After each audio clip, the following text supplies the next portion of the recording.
Known for their satisfying crunch and distinctive nutty flavor, seeds create culinary magic in a wide variety of baked goods. Today, I'm incorporating seeds in 3 traditional recipes that highlight the virtues of each of the seeds. Seeded English Muffins, seeded Saratoga Torte, and whole grain seeded Wafer crackers. All today on Martha Bakes.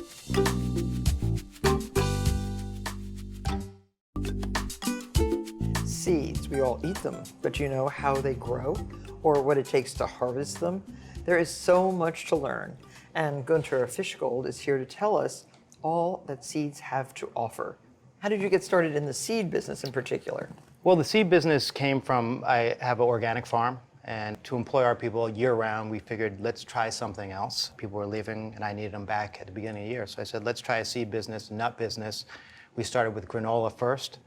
That was a big success, and then we started roasting nuts and seeds. So these are some of the kinds of seeds that you sell? Mm-hmm. These are what? Those are Austrian pumpkin seeds. Not your most common pumpkin seed, but one of the most delicious. Pumpkins, aren't they indigenous to the Western Hemisphere? They are, yeah. So Austrian is a different variety of pumpkin.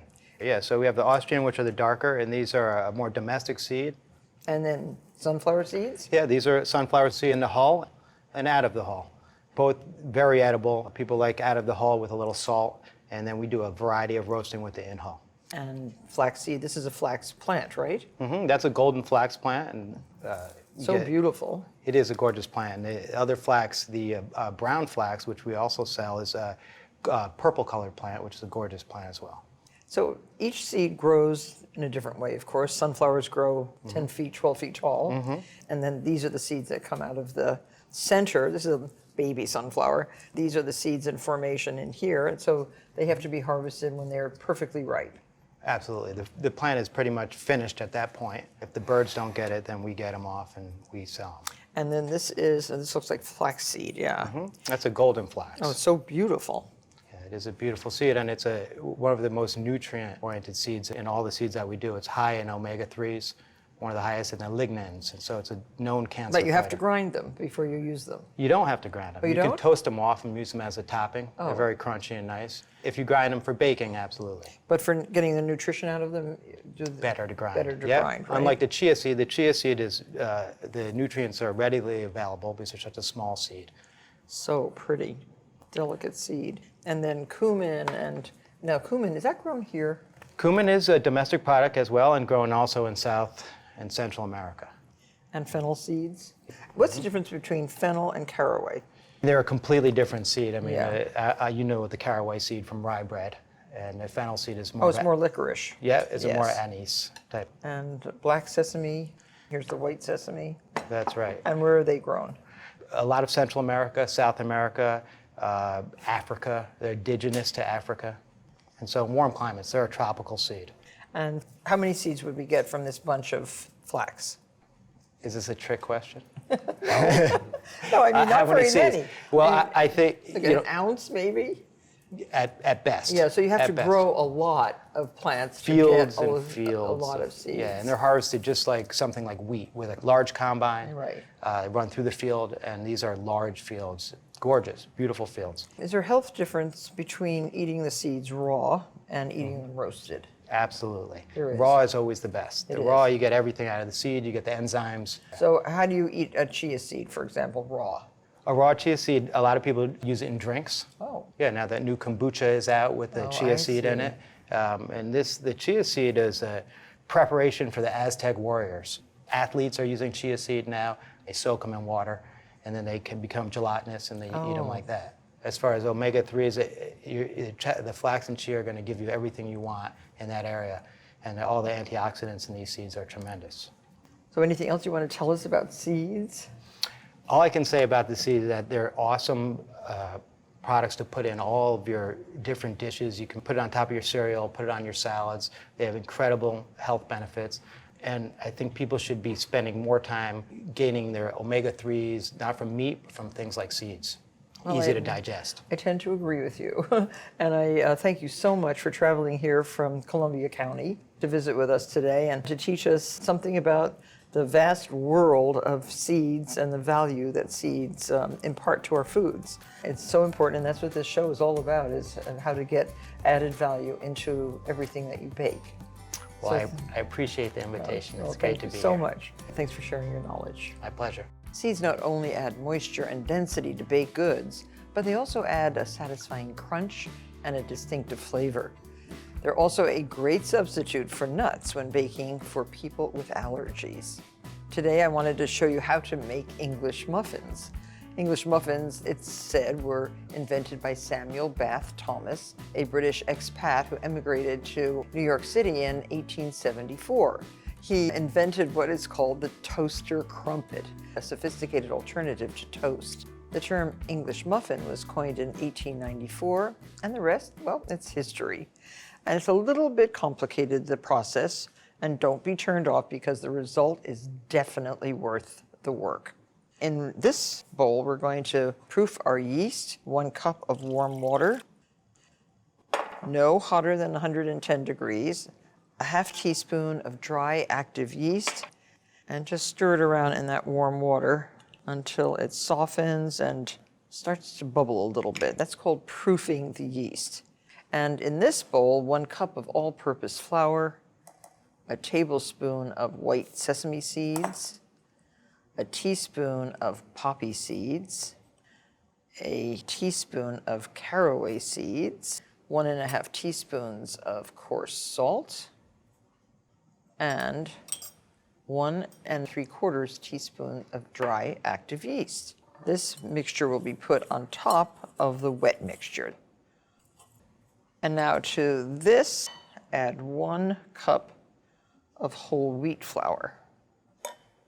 Mix that all together. This mixture is called a poolish, also known as a sponge or pre-ferment.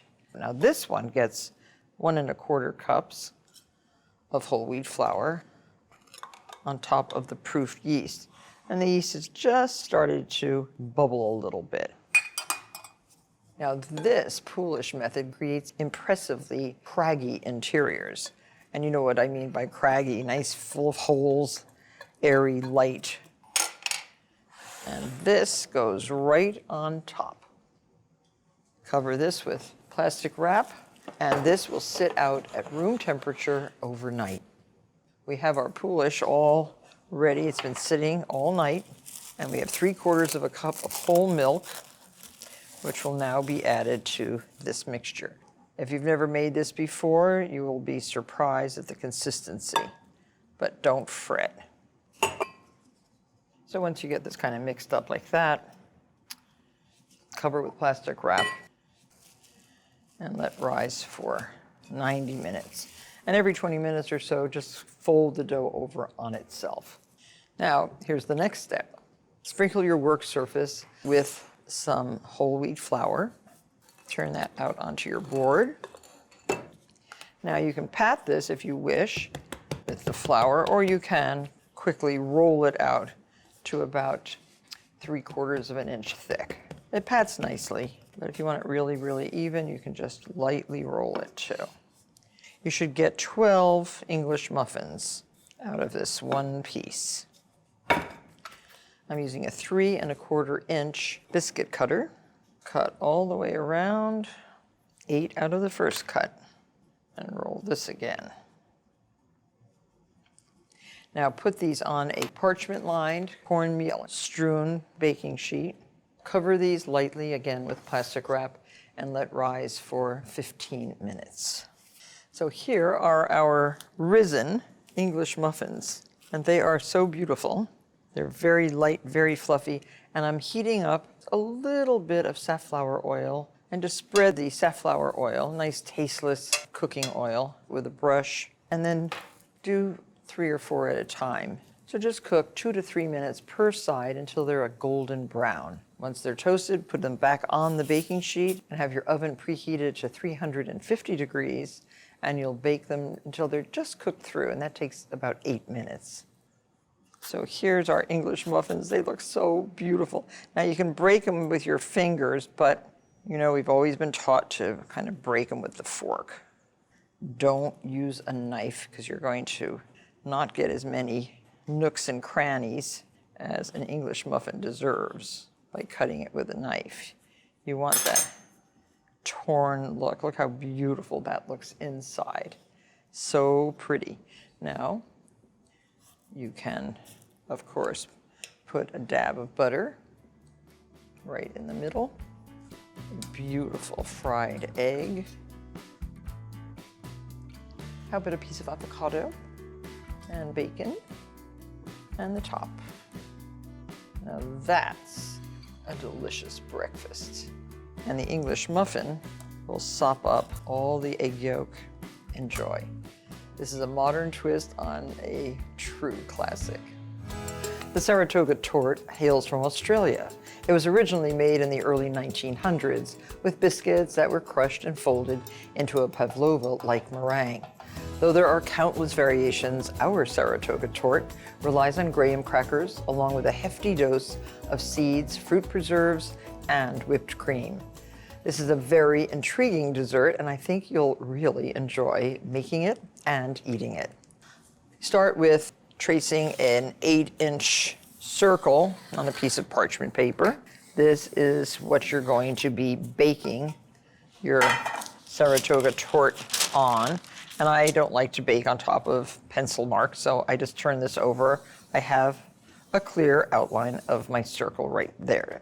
And on another baking sheet, place 2 tablespoons of white sesame seeds, 1/4 cup of pepitas, which are those delicious kernels from the pumpkin seed, and 1/4 cup of sunflower seeds, which are the kernels of the big black and white sunflower seeds that you find in bird food or in the centers of your beautiful sunflowers that you grow in your garden.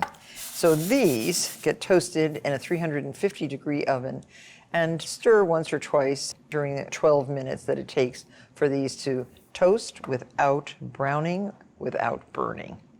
And when you cool them, grind them in a spice grinder or small food processor until they are this consistency, like a powdery, coarse flour.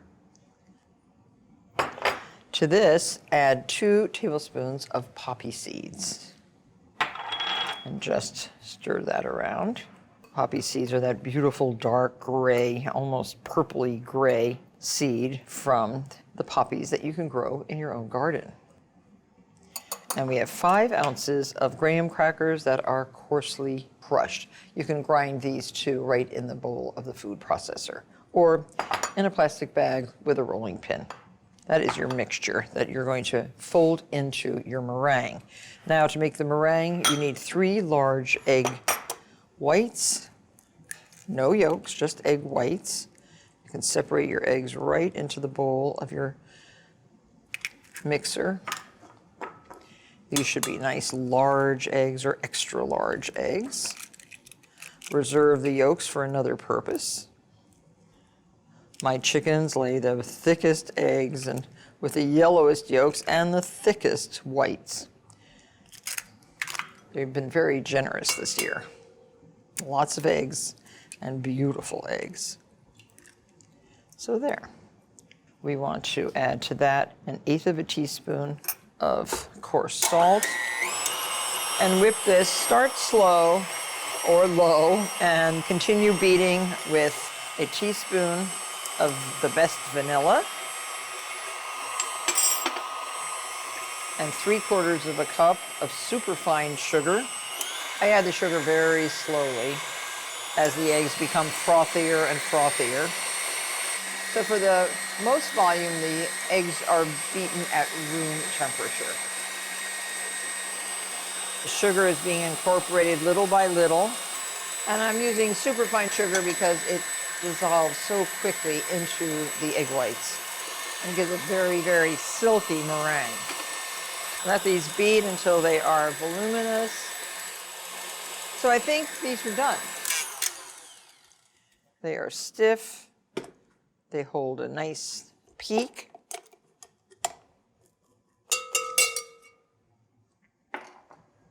And now we're going to fold in first the graham crackers.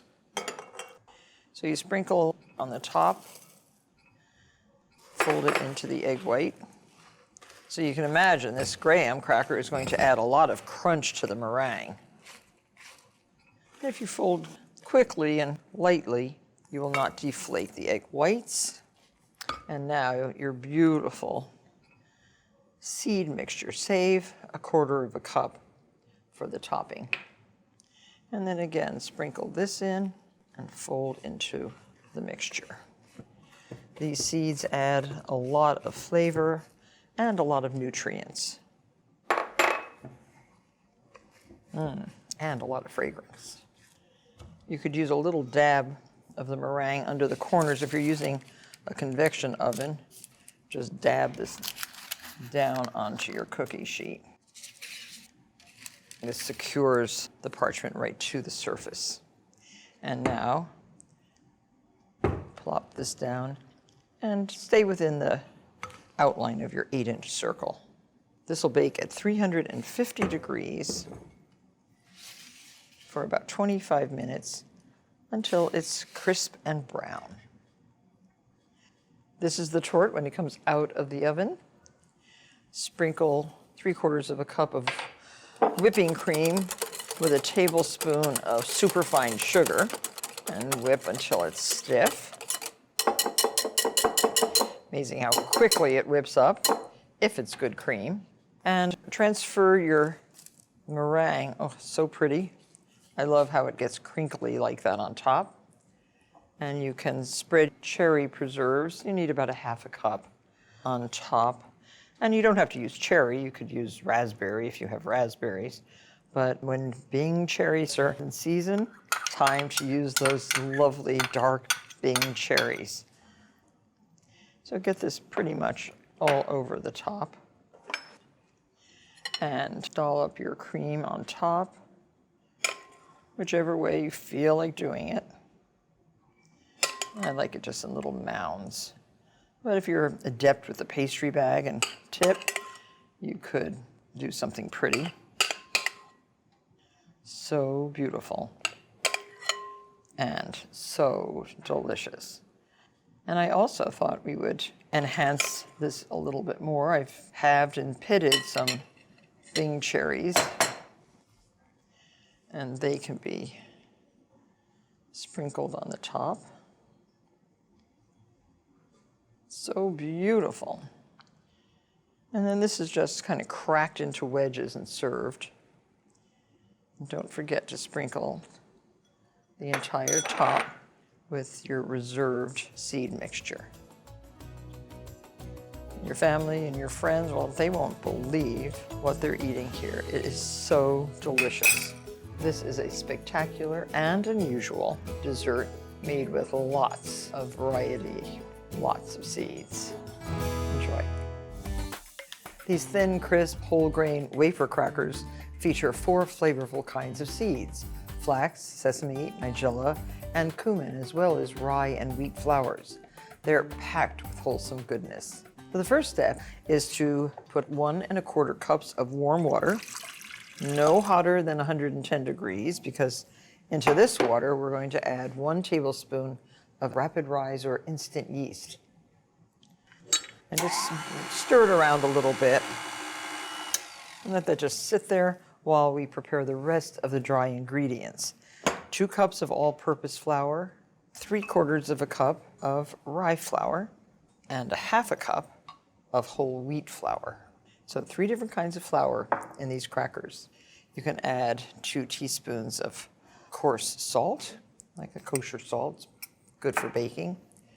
1/3 of a cup of flax seeds, 1/3 of a cup of sesame seeds, and I'm using the white variety of sesame, 1/3 of a cup of nigella seeds, and 1 tablespoon of cumin seed. And whisk all these together. The nigella flower is a very beautiful flower. It grows in my gardens, and it does have these little black seeds. And nigella seeds add a distinctive oniony flavor. If you can't find nigella seeds, you can use black sesame seeds instead. And into the mixer, add your dry ingredients. Dough hooks are traditionally used for kneading. Dough gets very heavy, and it's to save you that kneading on the counter.